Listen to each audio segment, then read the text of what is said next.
Hey guys, Grindhead Jim here. Welcome back to HQ. I've talked a lot about the different toy lines that I do collect, be it Motu Origins, be it Superpowers Collection, Marvel Legends. We've talked quite a bit about those. There's going to be a lot more coming from those spaces.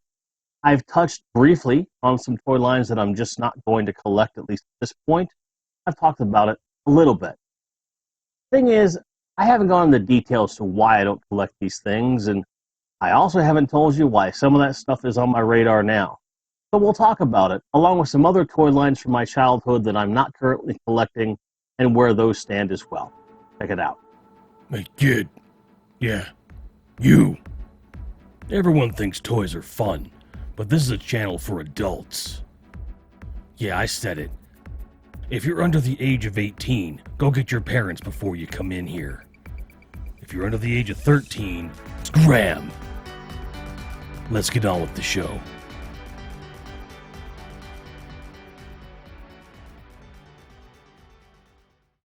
There's a lot to talk about today, so let's just get into it with Star Wars. Now, I grew up in the late 70s and the 80s. Those are my formative childhood years for toy collecting.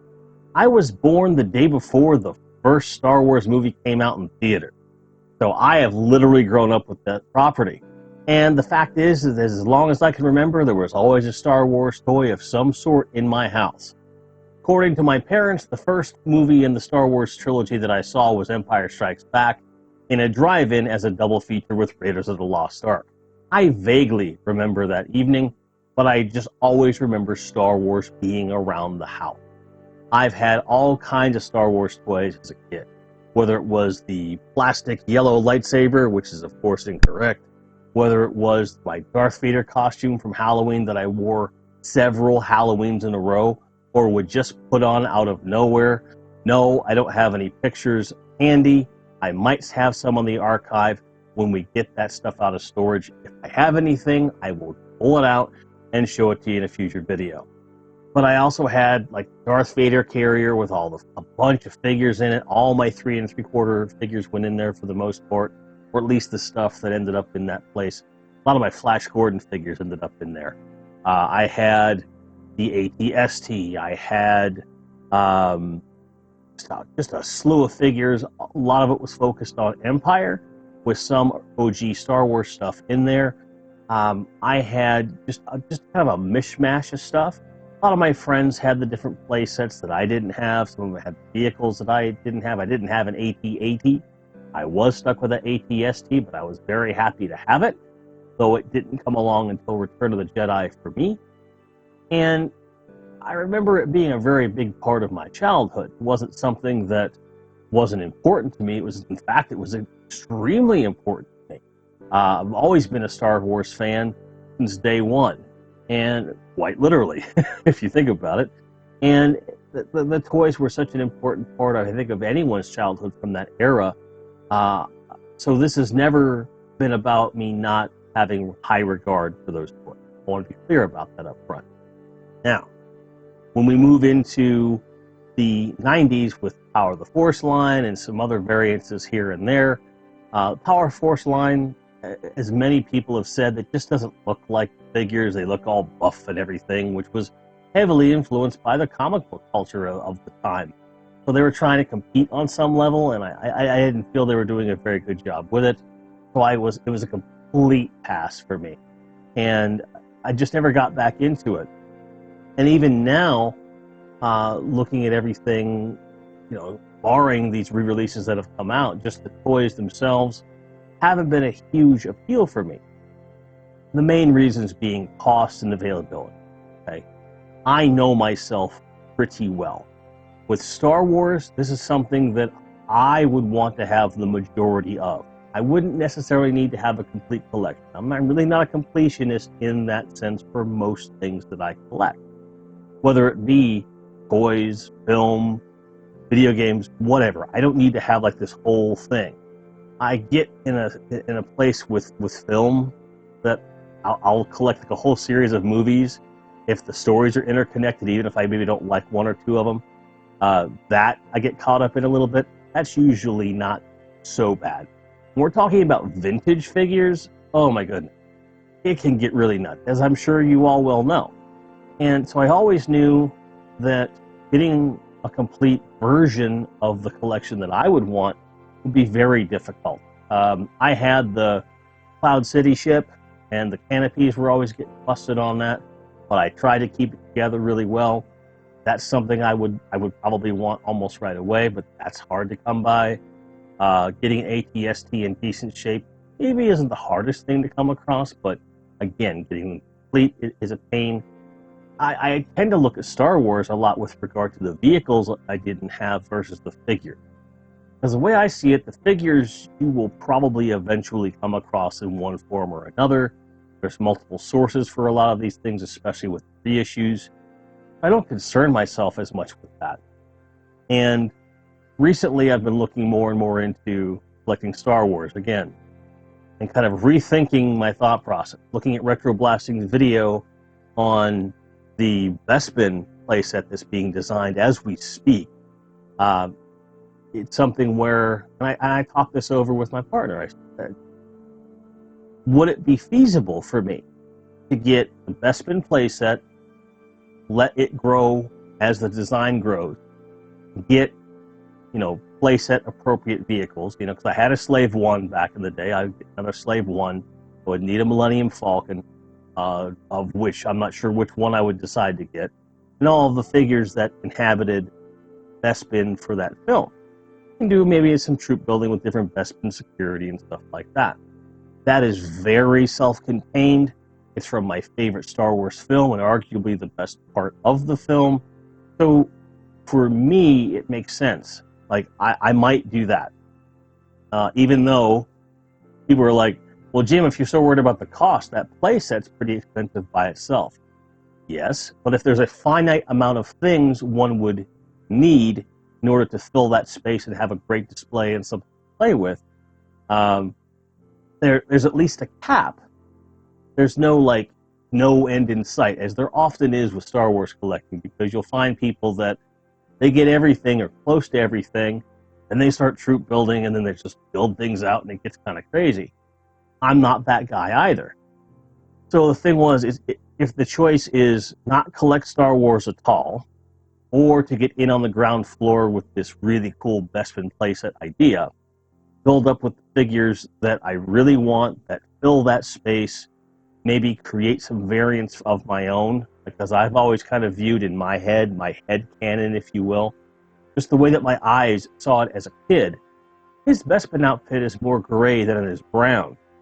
Part of me would want to have two Bespin Lukes, one with keep them original, another one to paint up a little bit more gray, just for my personal preference, right?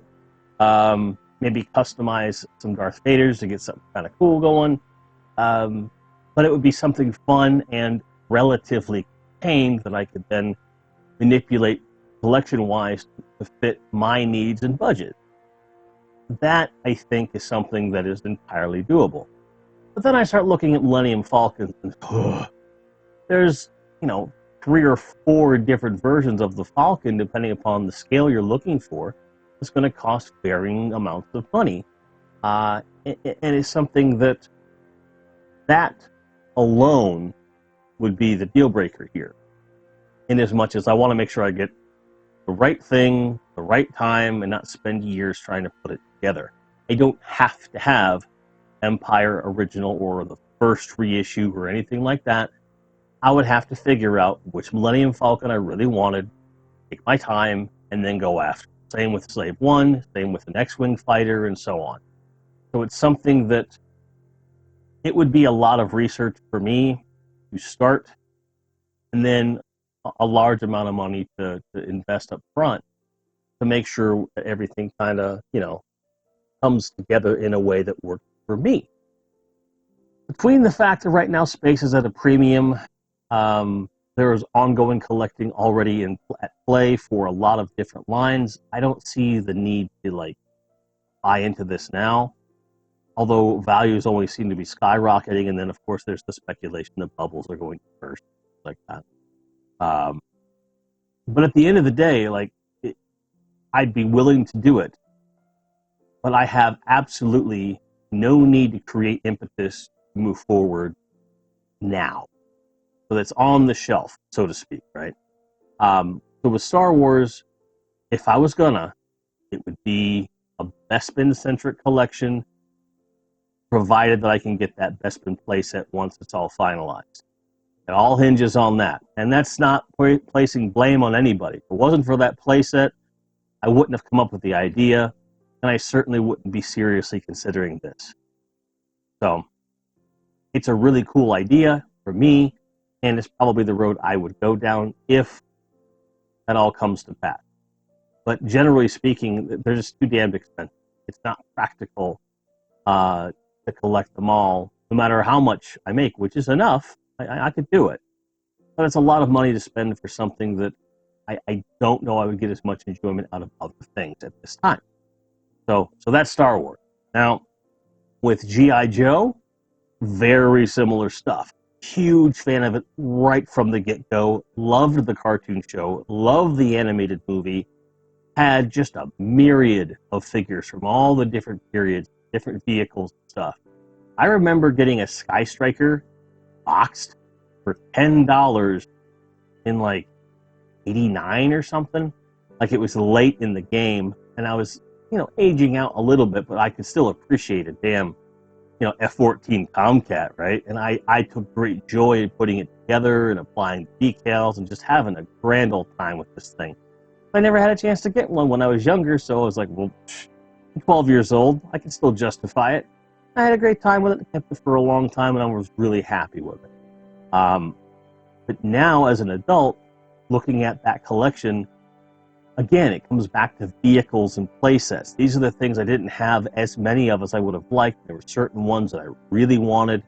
And then, of course, you've got replaying your childhood stuff. G.I. Joe, I could get really, really lost in very quickly. And when I look at, again, the cost and the relative availability of certain things, it's for me, my personal choice, I think that's too deep of a pocket, too deep of a hole to get into, because I can't really see I can't really see like the same kind of a focus that I could have with the Bespin playset for Star Wars that I can, like in G.I. Joe, you can't do that. Like I don't have one or two things that I would be like, oh, I can do it around this. I mean, the closest thing to that would be a Terrordrome. And even then, I'm like, well, now I have to have a base for the Joes. And if I'm going to have a base for the Joes, and it'd be flagged and like this. So it would just be this cascading snowball effect that for Vintage Joe, it's just very difficult for me to justify emotionally, mentally, and financially. So that's why I don't collect those. The reissues, there's some stuff that looks better than others. And the current 6-inch line, it's a mess. It's just a mess. And when I look at the 6-inch Joes, I'm like, well, Action Force is coming, and I have those on pre-order, and they're superior figures. Plus, you're going to hear me say this a lot, I get to start at the ground floor with this. Start from scratch and build up as the collection builds up. That's kind of the coolest part of all of this. The same thing with Motu Origins. That's a big part of why I'm into that. So Action Force, the modern line, is replacing the need to collect vintage G.I. Joe. The odd figures here and there, if they come into my purvey and the price is right, of course I'm going to get them.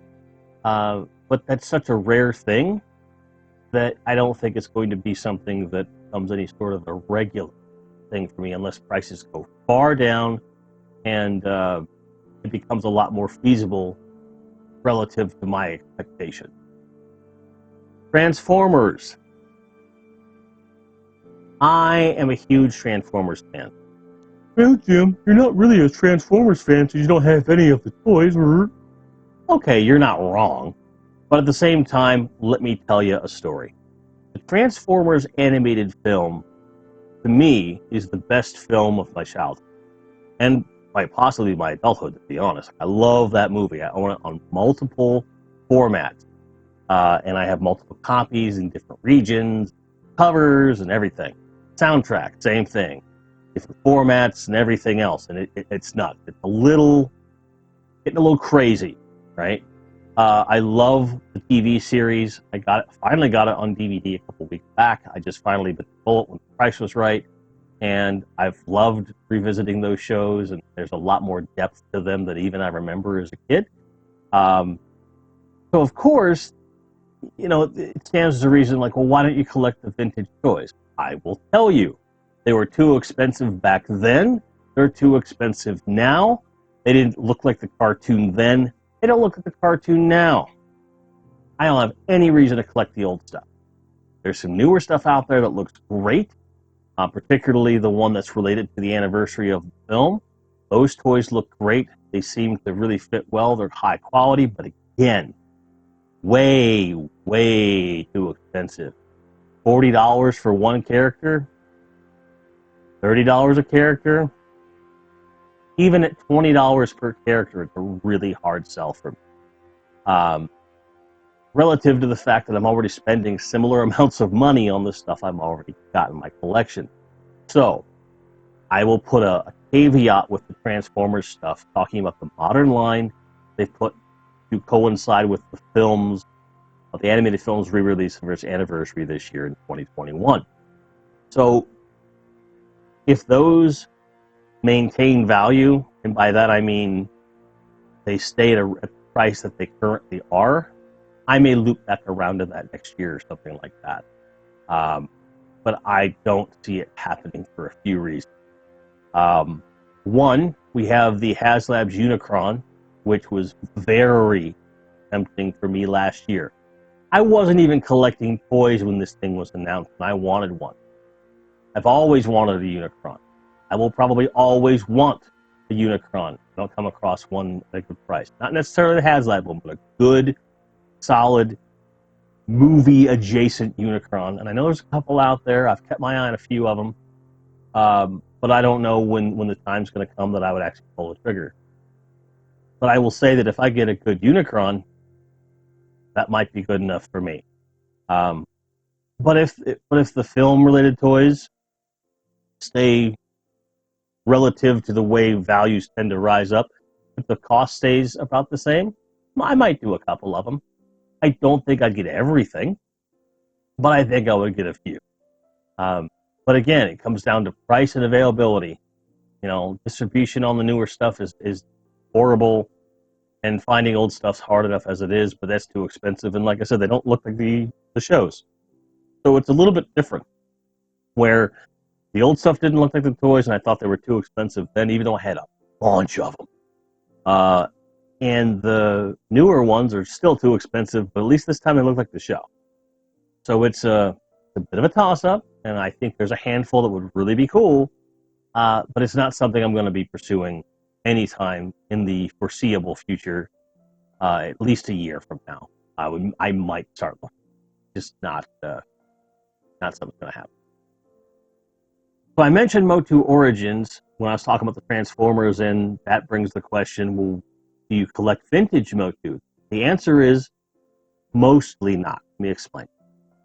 When it comes to the figures especially, I'm going to wait until the Origins line is said and done before I make that decision. What I will say is I am not buying any vintage figures at all until I know everything that's going to be released with Origins.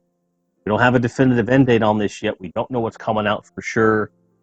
But once that roster's full, if there are any holes that I really, really want to have, yeah, I'll grab those couple figures or whatever. I like the Origins line is so well done, so amazing, that I want to stick with those. Now, there are some vehicles and playsets from the vintage line that either I don't think will make it into the Origins line, or won't make it in a similar form, or what have you. Some combination of they're not going to happen, so I might grab them, like the Attack Track. Relatively inexpensive, easy to fix, and I don't see them making one anytime soon, if ever, for Origin. So, I mean, that makes sense to get one relative to its cost. Absolutely.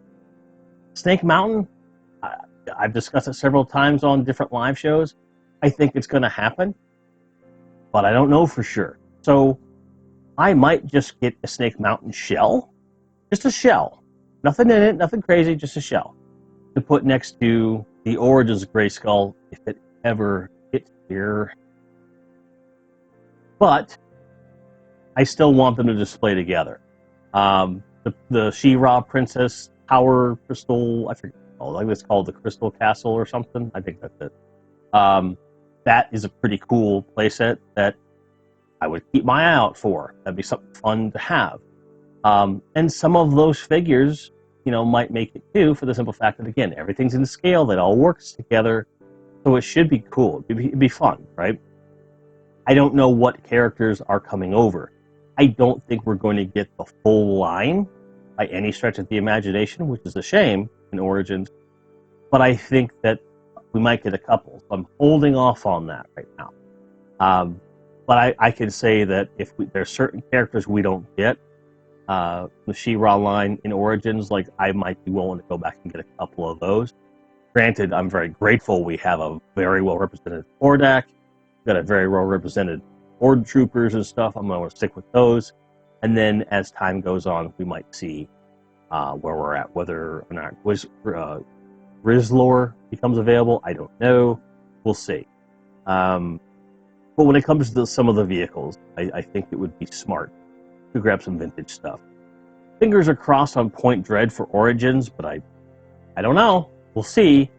PowerCon's coming up. We might get some announcements, and some of this video might become obsolete. You never know. That's the danger of media, right? But essentially, like, I don't see any value in purchasing the old vintage figures unless I need them in my collection, because they're extremely difficult to maintain. And relative to their cost, you'll pay top dollar for something that's falling apart, then you have to put an hour of work in just to get it up and running. Now, if you get it at a good price, that can be worth it, and yeah, I understand. But just like Michael from Retro Blasting has said, and many others, I can get a similar or superior figure in the Origins range that's going to not have the same problems over time that the vintage Motu figures have. There's no reason for me to duplicate efforts there. You just get the Origins figure and call it a day. So the main reason is, for me, with the vintage stuff, is that I'm getting figures that are coming out every couple months. With Origins, hard enough to keep up with that stuff. And we're going to keep doing that moving forward. And then as we start to see where the holes are, maybe we'll go back and fill. In the meantime, we'll be grabbing some vintage vehicles that aren't going to break the bank, that may or may not make the line. Because if they do make the line, then I've got two of them side by side. If they don't make the line, I have them and everyone's happy. So there you go, Motu. Speaking of Motu Origin, I'm going to be doing a bit of a collector's guide / review on a wave by wave basis. So we're going to take all the figures in vehicles and everything that's been available in each wave, talk about them at length all at once, without going into detailed reviews of each thing, just kind of going over an overview of what the wave looks like, talking about each character, and then kind of giving a summation of where that fits. If you're looking for really great individual figure reviews, head over to 2 Cents Toys and talk to my buddy Sal. Probably one of the best figure reviewers on the market right now, if not the best, for Motu Origin. Check him out. Now, when I was a kid, I had a lot of different toys from a lot of different toy lines. The ones we've been discussing were by far the heavy hitters and the ones that I probably had the most of. But there are a few lines that just, a few here, a few there, would creep in. Sometimes I had a bunch more stuff than the average kid did. A lot of that coming from the fact that my parents, because we were in the military, they had access to things on military basis that the average civilian didn't have access to. So they had more retail outlets than the average bear.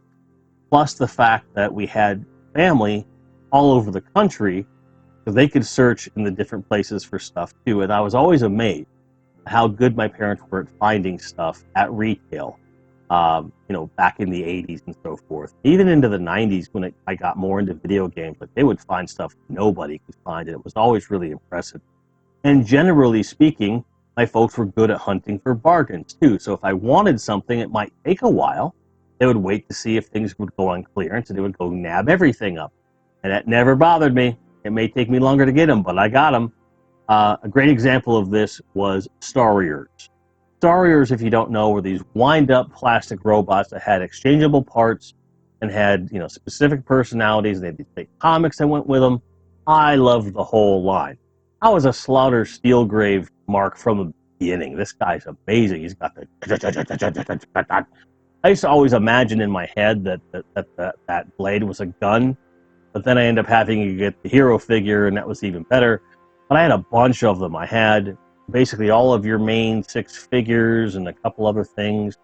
I don't remember every single thing that I had, but I had a ton of stuff from that line. I always loved playing with them, and they generally speaking held their value, and I loved those toys to death. Well, the question is, well, why don't I collect them? They're expensive. That's it. That's the entire story. They're too expensive relative to how much they would mean to me right this second. When I get around to completing all the stuff I'm collecting now, I might loop back around and take a look at it, but it's not something that's a priority.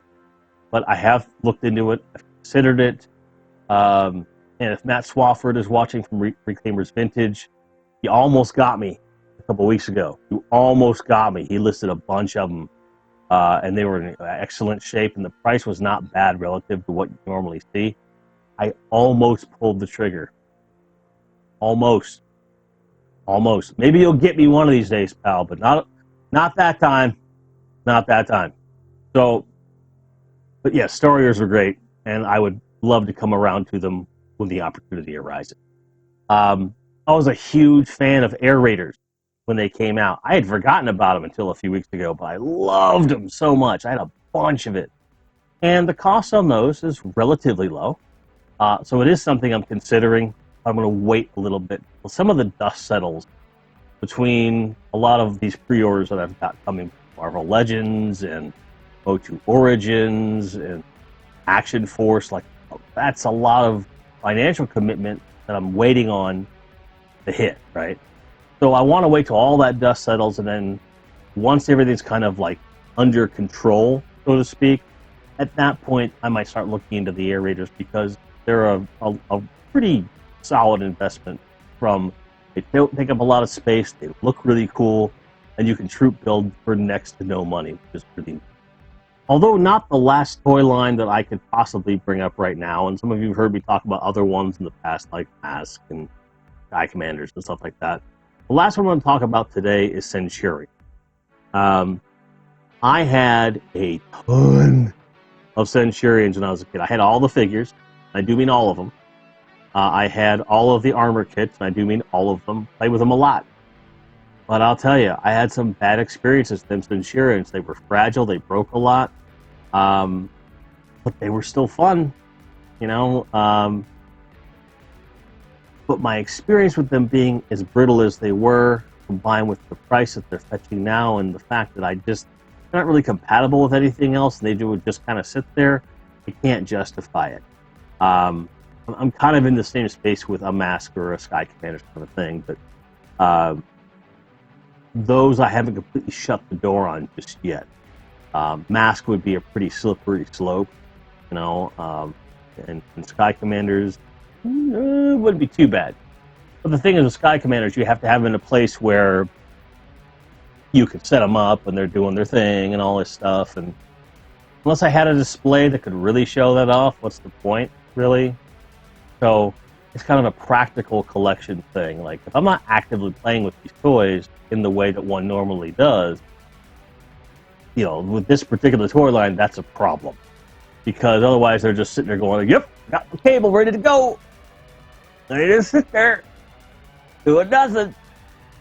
So it's kind of difficult. They're not really display ready unless you have like a dedicated space to string all these strings across. Stuff like that, which was the way playtime worked. Half the fun was sending them up and then just kind of letting all the havoc fly and doing all this stuff.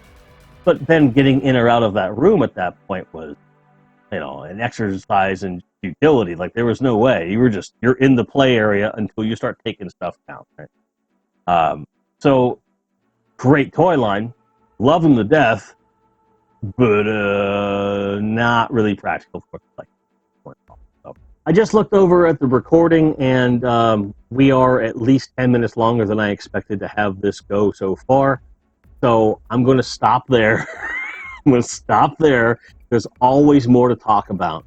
But I wanted to give you guys something while I'm working on the Origins Wave 1 video. you had something to chew on, had a bit more of an idea of where my head's at from a collector standpoint, and maybe bring up some toy lines that you hadn't thought about in a while, or just give you some more tidbits on stuff that you already love and enjoy. If you have differing opinions or the same opinion, let me know below. Like, just tell me what's going on, like where your head's at.